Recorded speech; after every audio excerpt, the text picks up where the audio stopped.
Hey, good morning. It's 5 a.m. Mester Scrum. Hope everybody's doing well. It's a Monday, so it's Monday, so it's 6:02. But I've been up since 5, trying to figure out what's going on. I got my little spider bug. Actually, it's not a bug; it's a spider, so it's arachnid, right? A big spider eating the coal. Um, so this is episode 84, and talk about here we were talked about the tactical and practical for helping you implement and have fun at work and get home to your family. And we use tactical and practical ideas from Agile and Scrum to help you do that. And just sharing ideas. I'm Greg Mester, an Agile coach and Scrum Master, just sharing thoughts and things over the years that I've seen when other people email me as far as comments for the show and things to read about and what we talk about. So the other day I talked about coal and how it wasn't a very good show yesterday. There's a lot of controversial stuff going on after the show with the kids, and just tell them you got to be good. And we're talking about coal, and coal, if you put pressure and heat intensity on it, will turn into a diamond, right? And this is coal from my backyard. However, it doesn't work with people. And so many people think if I put pressure on you and I analyze you and watch over you and follow you and tell you what to do and all that, they're going to produce more work. Well, it doesn't work that way with people, especially in a place where you're trying to get them creative, think of stuff from scratch. Like yesterday, I was thinking there's a different mindset between um, writing code from scratch to build a new service, to build a new thing, versus fixing a bug, right? I was kind of debating whether or not there is a difference in the human brain and how you go about methodically solving for that. And I've seen people that are really good at bug fixers and aren't very good at creating code from scratch. And it's just something I was just thinking about. But people can get on them anyway. So what we don't want to do is treat people like coal and try to make them into diamonds, right? Because that's not the way it's going to work. So today I want to talk about two things, and which leads kind of from that. It's funny I wrote that and I wasn't thinking it this way, but stretch goals, which is a safe terminology, which I don't really like at all, and then splitting of stories. So, and these things are related to the pressure on the coal to turn them into diamonds, right? So, in safe, they have a term called stretch goals where they, say, hey, you put your velocity, this is what you want to commit to, and all. And a stretch goal is, I don't know what I know what it means. It's like, okay, here's some stretch goals. Do this more stuff if you get time or whatever you want to do or plan for this stuff. First off, it defeats the whole purpose of lean. Why would you plan for something that's not your normal? So I got the little trusty little whiteboard out, right? And if I were to go over time, and I had the velocity, right? Velocity on the left, the vertical quadrant, and I had a team, and I'm just going to go commitment, like the beginning, right? Do. And then I have that's the commitment line. It's above. It kind of starts up big and squares, and then it comes down. And then the actual done line starts at the same place. It kind of goes down, and kind of goes up, and it kind of does an opposite to the point where the two are pretty close, right? So the velocity would be like on top of each other. So if your average velocity, I don't know why I use 40, but let's say your average velocity is 40, and you're pretty consistent. I mean, there's days like we talked about. There's times when people are on vacation or there's off, so your velocity will come down, but you're predicting and then it'll come back up again. But you're predicted, which is your committed velocity, right? That's your commitment because you predicted at the beginning, and your actual velocity at the end are pretty well in sync within 10%. So ideally it's within 5%, but at least 10%. You really want to be within 5. So why would you do a stretch goal where you want to say, if my average velocity, I've been pretty consistent, it's been 40, or even if you were up and came down, but everything is like, you know, pretty consistent and you're on target with your commitment and your average velocity was like in the middle of an up and down kind of thing, and this was 40, why would you want to say a stretch goal of 45 or something? It doesn't make any sense, right? It's just extra stress and intensity on the team.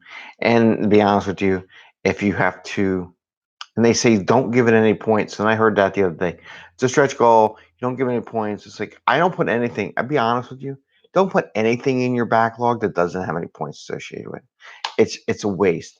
The only way I would do it if it doesn't have any points, if my team's not working. The only time I put anything in the backlog, just from a tracking perspective or help the team, or however you want to talk about it, is when I'm tracking like another team's work. And then I don't give them points, but I want to tie it into what we're doing. So we know that that work has to get done before something else. That's the only time I put 0 point stories in, only if the team is not working that work.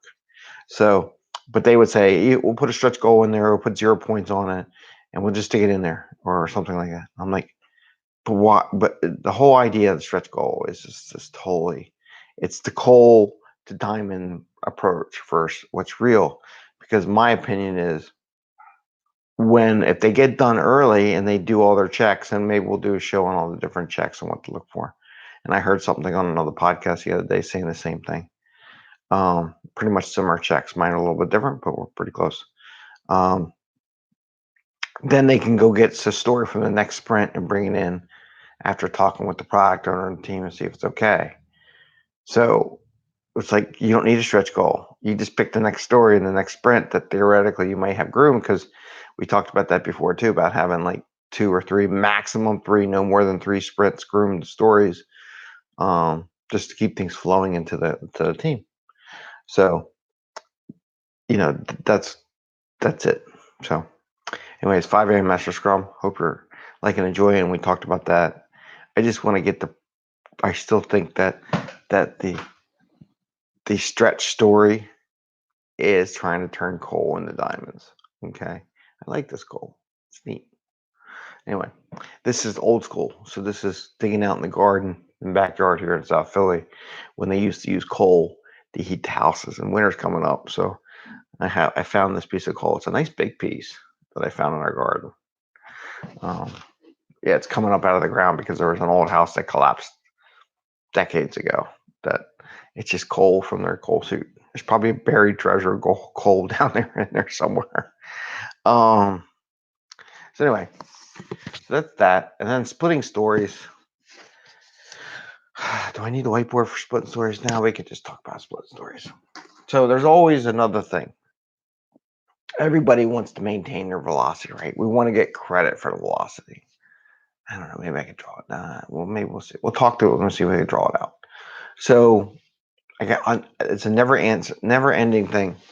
Well, we want to get credit for work we done. You go get credit when you actually get the work done, not because you did partial credit, right? That's a partial credit mentality coming out of schools, right? You should get partial credit for something, even though it was wrong or not finished. I'm running out of time, so I get partial credit, right? So in the idea of splitting stories, they would come and say, hey, we did all our dev, we didn't finish the test yet. Can we get partial credit for the stories? Typically, I don't agree to that philosophy. However, if you only have one test done or one sequence done, one bug to fix, and they really want to do it, I don't harp on it. Maybe it's wrong, but let it go. However, I have a caveat that goes with that. I'm fine if you split 1 or 2 stories and you only have a little bit of work, but there's a couple things I require that from the team. One, okay, so you're going to finish your testing or whatever you got to do tomorrow and it'll be done. So it's the very first thing you do starting the new sprint. As long as the team's agreeing to it, or maybe it's a half day because like you're in sprint planning day and maybe somebody's off there just running a couple tests during sprint planning day and they get it done. And that's a wash, like give or take a day. If it takes more than a day or so to get the work done, then I say you can't split any more stories, right? I tell the team you shouldn't split any more stories. But again, it's this team doing it. But my job as Scrum Master an Agile coach is to make sure they understand the ramifications of doing so. And the other one is, if you do it more than 20% of your workload, like you have a sprint backlog, and 20% of those stories you are rolling over, splitting the points, like 5 points in this sprint, 3 points in the next one, or 2 and 1, or whatever it would be, then I say you need to do a retro. So if the team is in a habit of splitting more than 20% of the stories, then I like to have them have a retrospective on the topic of splitting stories. I know everybody wants to talk about the good and the bad and what's helping accelerate the team, and we have a show on that one too. But when you do that, sometimes the Scrum Master has to just hit a topic during the retrospective, because your job as Scrum Master is to help the team understand how they get better. And splitting stories does not help a team get better. It just pops up the coal mentality, right? We want to make sure we got the same velocity. We don't get hit for not meeting the velocity that we promised, nor do we want to say if our average velocity is 40. So why did you all do a 35-point velocity? And why didn't you do a 40-point velocity? And why didn't you have to explain it? So that's the coal mentality present of the diamonds, right? So they're worried about managers coming and getting all their credit. They need credit. There's no credit. It's only credit for work done. So it's the coal. So splitting stories is related to the coal. Maybe that's why this coal popped up. Too many people are trying to split stories. If they do more than 20% of their stories and splitting them, then you need to pull them in and do a retro. So with that, I'm going to end the show. This is 5am Mester Scrum. Good morning. It's Monday. Happy Scrumming. Don't forget to like and share, and I hope you have a great day starting this week. Take care. Bye.